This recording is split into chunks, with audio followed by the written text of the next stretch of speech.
दिवस खपी बाबांना विचारलं कर्म काय, कर्म करा म्हणजे काय करायचं. तर बाबाजींनी सांगितलं आमच्या खपी महाराजांनी, कर्तव्य हेच कर्म आहे. काय सांगितलं? कर्तव्य हेच कर्म. समजा आपण घरामध्ये प्रमुख आहोत, आपलं कर्तव्य काय आहे की आपल्या कुटुंबामध्ये जे काही आहे त्या लोकांचं भरण पोषण करणं.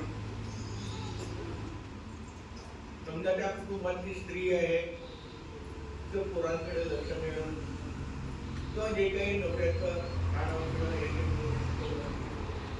त्याला जे जे काही कर्तव्य म्हणून दिलं आहे, कर्तव्य हे जे कर्म आहे मानवाचा धर्म आहे. तर बाबाच्या महाराजांनी खपी बाबांनी खपी बाबांचा एकच गोष्ट सांगितलं की श्रीकृष्णाने जे कर्म सांगितलं आहे, कर्म करा, युद्ध करा म्हणजे कर्म करा. कर्म म्हणजे काय, कर्म करा म्हणजे काय करा, तर कर्म करा म्हणजे आपलं कर्तव्य करा.